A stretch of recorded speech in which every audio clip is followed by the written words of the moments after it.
As night fell, an ominous darkness descended upon the ancient ruins, a darkness that was as tangible as it was terrifying. Somewhere in the heart of this darkness, a group of friends had embarked on an adventure, their curiosity piquing despite the stern warnings from Kavitha, a local expert in the occult.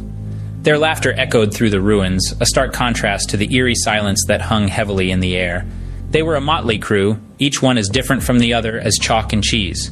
There was Rohan, the self-appointed leader, his bravado often bordering on arrogance. Neha, the scholar, who sought answers in dusty old books and ancient lore. Ajay, the thrill-seeker, always on the lookout for his next adrenaline rush. And then there was Leela, the innocent one, her wide-eyed wonder making her the most vulnerable of them all.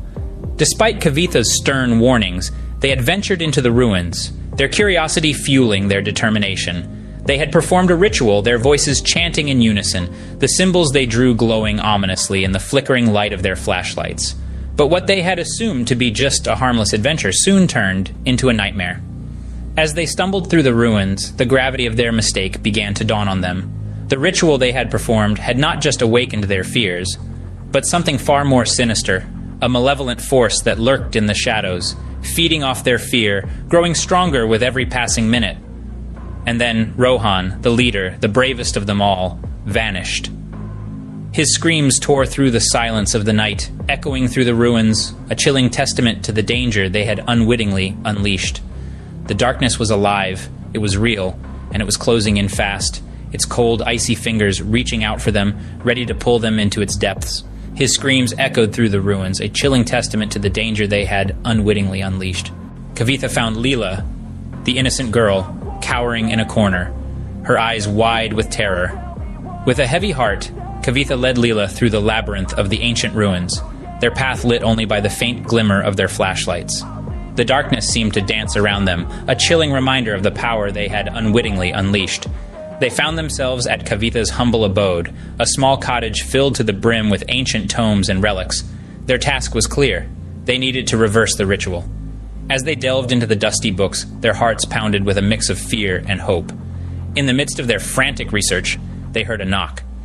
Neha and Ajay had escaped the ruins, their faces ghostly pale, and their eyes filled with a fear that words could not convey. As they stepped into the warm glow of the cottage, it was clear. The darkness had left its mark on them. Their faces were ashen, and their eyes haunted. Together, the four of them pored over the ancient texts, searching for a solution. Over time, the words began to reveal their secrets, painting a chilling picture of an ancient entity, a being of immeasurable darkness that had been roused from its centuries-long slumber, a being that now had its sights set on them. Kavitha led the charge, her fingers dancing over the worn pages as she pieced together the fragments of the counter-curse. "We need to perform a counter-curse," she declared, her voice steady despite the gravity of their situation. "It won't be easy. We'll need to gather rare herbs and spices and perform the ritual under the light of the full moon." Neha, Ajay, and Leela nodded, their faces etched with newfound resolve. They had unleashed this darkness, and they would be the ones to banish it back to its depths. So they set out, each tasked with gathering a piece of the puzzle. As they moved through the village, an eerie silence hung in the air.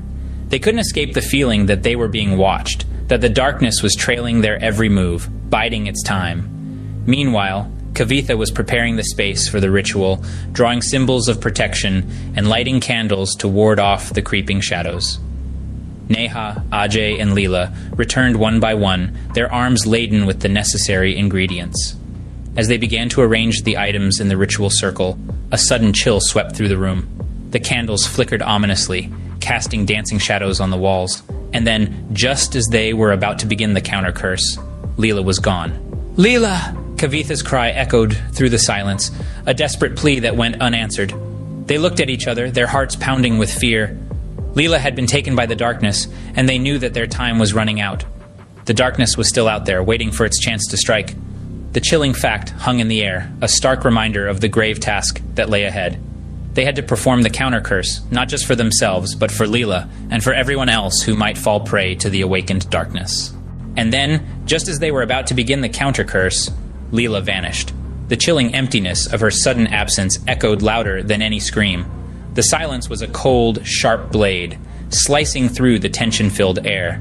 Kavitha's cry of Leela's name was a futile attempt to bring her back, a desperate plea swallowed by the encroaching darkness. The urgency of their situation escalated. The darkness had made its move, a terrifying chess game where the stakes were their very lives. It was a stark reminder that they were not just battling an ancient entity, but also racing against time. Leela's disappearance was a catalyst, igniting a flame of determination within them. It was a cruel twist of fate that they had to perform the counter curse without her, yet it was the only option they had. Their survival hinged on the successful execution of the counter curse, and they were painfully aware of it. With renewed resolve, they set about their task. The counter curse was a complex weave of ancient incantations and precise movements, a delicate dance performed under the watchful eyes of the full moon. Each word they uttered, each gesture they made, was a direct challenge to the entity, a battle cry in the silent war they were waging. The shadows around them seemed to recoil, to shrink back from the power of the counter curse.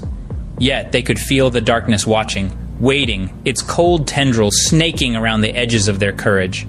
As they neared the end of the counter curse, their hearts pounded in their chests, their breaths coming in ragged gasps.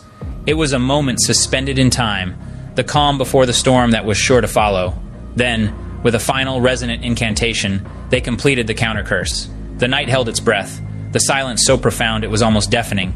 They waited, the taste of hope and fear mingling on their tongues. The darkness had taken her, and the group knew that they were running out of time. They had thrown their challenge into the abyss. Now it was a waiting game. Would the darkness retreat, or would it fight back, more ferocious than before? Only time would tell.